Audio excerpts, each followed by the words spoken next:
agar kita sadar.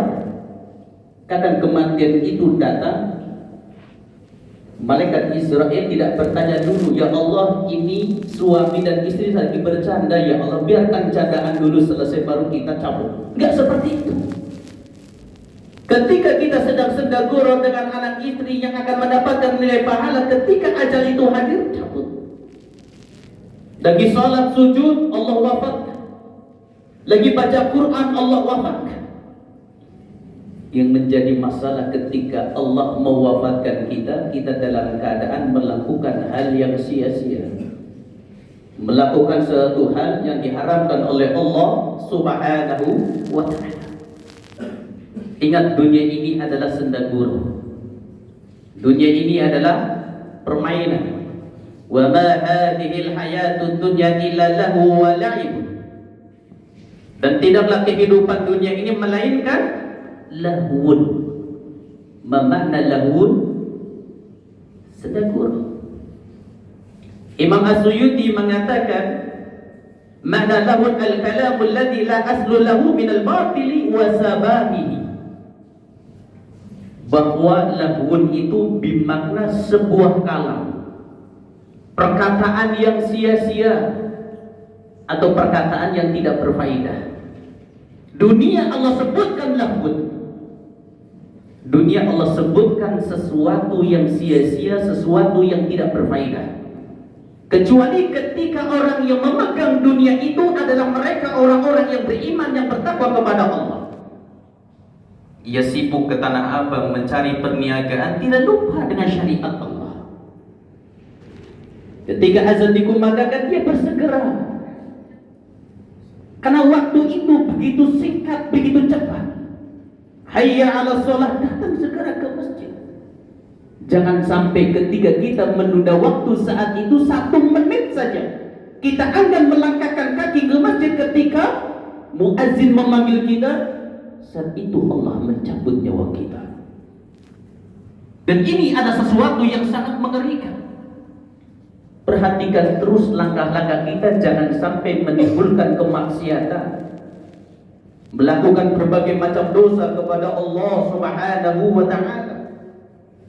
Karena ketika kematian itu sudah tiba, bagaimana jenazah itu mengkhawatirkan dirinya ketika hidup di dunia banyak melakukan maksiat.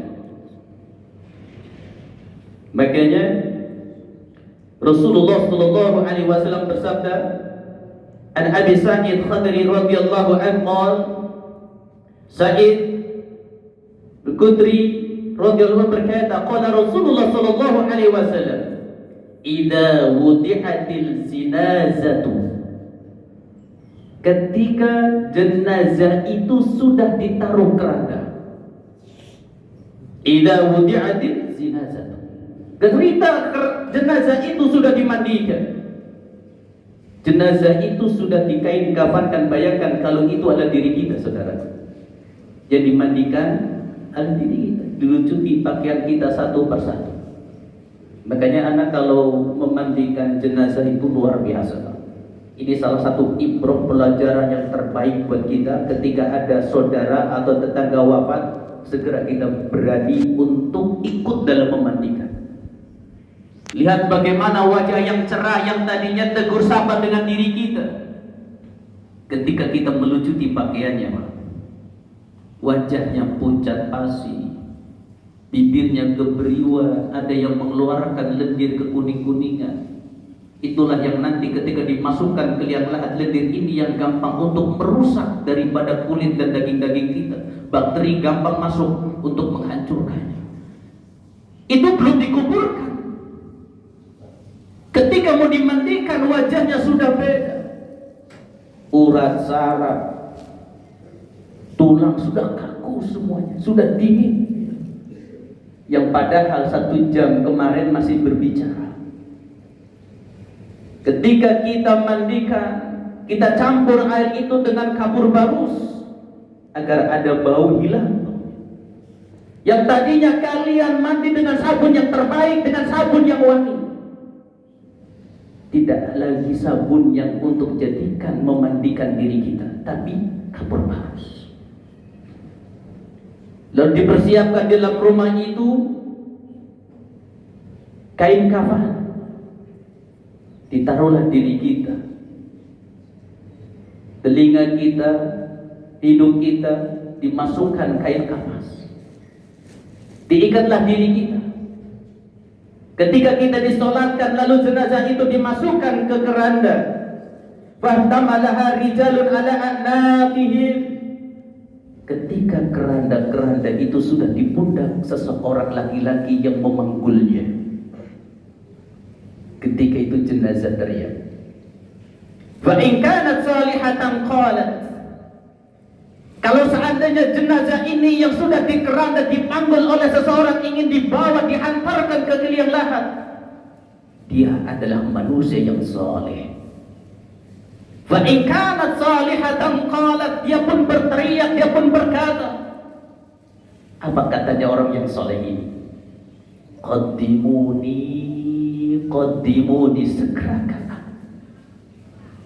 segerakan aku. Karena dia tahu kedudukannya. Ketika dimasukkan ke liang lahat, dia akan bertemu Rabb yang dia cintai. Begitu banyak tauhid dan amal soleh yang dia tegakkan ketika hidup di dunia ini, yang akan menjadi wasilah menghantarkan ke liang lahatnya menjadi kesempurnaan amal soleh, lalu menjadi kebahagiaan buat mereka.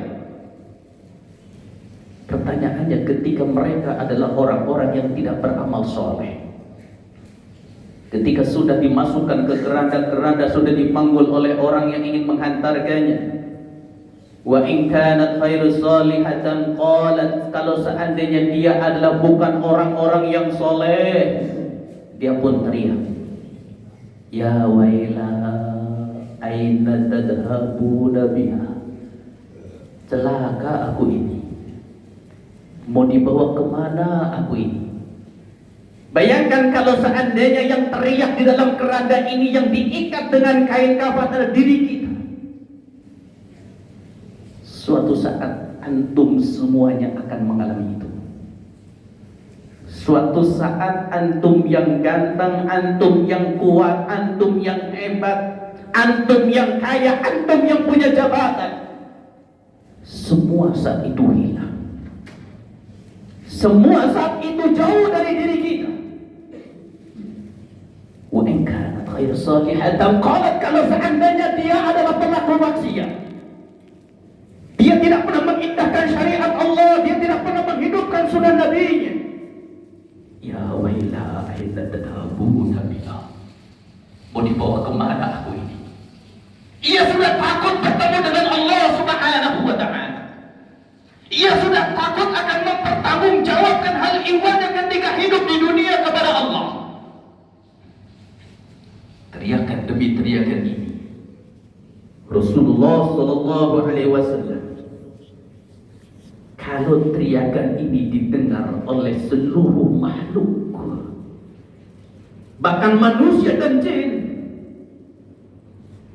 kalau seandainya suara ini didengar oleh jin dan manusia, ketika itu teriakan jenazah ini akan menghantarkan kalian itu menjadi pribadi. Ketika mendengar teriakannya, pingsan semuanya. Alhamdulillah kita nggak mampu mendengar itu semua. Makanya hadis ini tidak bertentangan.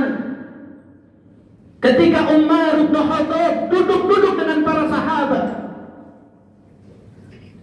lewatlah jenazah yang akan dihantarkan ke liang lahat. Lalu sahabat berkata, ini adalah fulan yang baik. Maka Umar menjawab, wajib. Diantarkan jenazah yang lain lewat di depan Umar bin Khattab dan para sahabatnya. Lalu para sahabat berkata, ini adalah jenazah orang baik diri. Maka Umar menjawab, wajib. Lalu yang ketiga lewat lagi. Maka para sahabat berkata, itu adalah orang jelek. Maka Umar menjawab, wajib. Sehingga para sahabat bertanya kepada Umar, ya Umar, kenapa kau mengatakan wajib? Apa itu wajib? Umar berkata, ayyumal muslimin syahida lahu arba'atun bihairin adhalahu Allahul jannah Muslim mana saja yang disaksikan kebaikannya, dipuji kebaikannya oleh 4 orang, Allah pasti akan memasukkannya ke dalam surga. Lalu para sahabat bertanya, wahai Umar, bagaimana jika yang menyaksikan jenazah itu cuma 3 orang? Surga. Bagaimana Umar ketika yang menyaksikan kebaikan orang itu 2 orang? Surga. Para sahabat senang. Kalau seandainya para sahabat mengatakan, wahai Umar, bagaimana yang menyaksikan kebaikan bulan ini 1 orang? Tentu akan dijawab surga. Artinya apa? Bagaimana sekiranya di dalam keranda itu jenazahnya adalah diri kita? Ketika kita dikeluarkan dari masjid setelah sholat dihantarkan ke liang lahat, ada 1 orang yang menyaksikan ini fulan buruk perilakunya. Ini fulan tangannya nggak baik terhadap tetangganya. Ini fulan lisannya nggak baik terhadap tetangga. Ini fulan matanya sinis kepada tetangganya. Apa juga tidak terbalik wajib ketika ada orang yang menyaksikan keburukan kalian ketika kalian sudah diantar di dalam keranda, maka inilah yang menjadi asbab. Apakah kita termasuk orang yang beruntung atau yang tidak? Maka bertemanlah kepada orang dan berbaiklah kepada mereka. Ucapkan kata-kata yang bijak, ucapkan kata-kata yang santun. Tataplah saudaramu dengan persaudaraan yang indah, bukan dengan kesinisan, bukan dengan kebencian. Saya khawatir ketika antum melakukan itu semua, ketika antum sudah menjadi jenazah, orang ini menjadi saksi bahwa antum adalah orang yang buruk, wajib anar. Engkau adalah penghuni. Makanya Rasulullah sallallahu alaihi wasallam berkata, antum sahidallahi fil ardh. Kalian adalah saksi-saksinya Allah di permukaan bumi ini.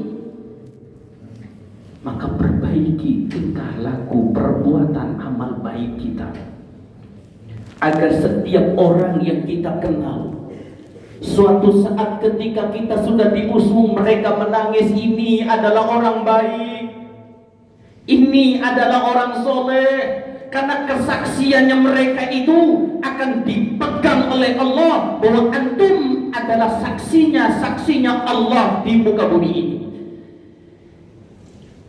Makanya di dalam kehidupan dunia ikat dengan aturan-aturan Allah dan sunnah Nabi-Nya, agar kita nggak gampang untuk menindas, menghakimi, menyakiti.